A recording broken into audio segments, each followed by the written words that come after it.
मन की शक्ति से ऊपर उठो और अपनी आत्मा की शक्ति को जानो। तो आई थिंक जब वो स्थित प्रज्ञ जैसा हो जाएगा कि तुम स्थिर रहो, कोई भी स्थिति हो, कि वो high vibration, high energy frequency पे आप रहोगे, तो चीजें ऑटोमेटिकली मैनिफेस्ट होती रहेगी। आपको उसके लिए स्पेशल एफर्ट करने की भी जरूरत नहीं पड़ेगी। मेरे पास रिसेंटली केस ही आया था। मेरे कोई थे जानने वाले, मतलब मेरे से कभी मिले नहीं है, बट वो योग करते हैं मेरे साथ।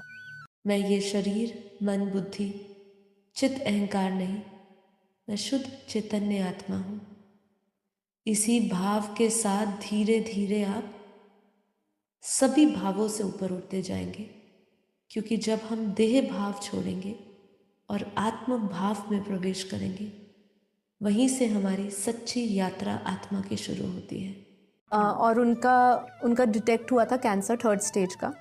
तो मतलब ऑनलाइन मेरे से जुड़े हुए हैं, बट हम फेस टू फेस कभी नहीं मिले। तो उन्होंने जब से योग करना शुरू किया, तो उनको सबसे पहले तो जो उनका कीमोथेरेपी हुआ, कीमोथेरेपी के बाद जो भी उनके ऑपरेशंस हुए, ऑपरेशन के दौरान जो भी उन्होंने ये मेडिटेशन करते करते, कुछ नहीं विशेष, बस उन्होंने सुना है। तो मैं कई लोगों को कहती हूँ, आपको अगर नहीं योग होता है, आंखें बंद करके जो बस सुनते जाओ। जैसे ही मन धीरे धीरे उस दिशा में चलता जाएगा ना, अपने आप शून्य अवस्था में हो जाएगा। तो वो सुनते सुनते उनको इतना इम्प्रूवमेंट लगी कि जब उनको ऑपरेशन की दर्द भी नहीं पता चली।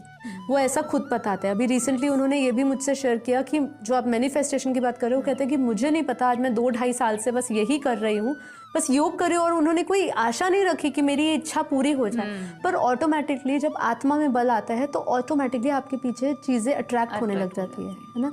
तो ये अपने आप होता है, ऐसा नहीं आप किसी चीज़ की चेष्टा करोगे तो नहीं होगा, है ना। उसके पीछे कोई चीज़ें होती है, देखिए आप उसके बारे में, खाली चीज़ों के बारे में उसके पास जाते हो ना, वो अट्रैक्ट होती है। जैसे कि आप देखिए, आप चूल्हे के पास जाओगे तो गर्मी अपने आप लगेगी, बर्फ़ के पास जाओगे शीतलता अपने आप मिलेगी। आपने उसको इंटेंशनली अट्रैक्ट नहीं किया है।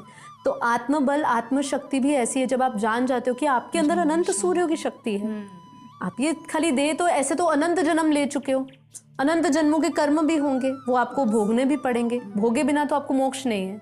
मतलब अच्छा और बुरा दोनों न्यूट्रलाइज होगा, तब जाके मोक्ष होगा आपका। ठीक है। तो आप सोचिए, आप किसी को चादर दे रहे हो, तो अगले जन्म आपको उसका चादर लेने भी वापस आना पड़ेगा। It has to be neutralised. तो वही मोक्ष है। तो स्थित प्रज्ञ अवस्था इतनी आसानी से नहीं बनती है। इसके लिए तो बहुत लंबे समय का ध्यान चाहिए।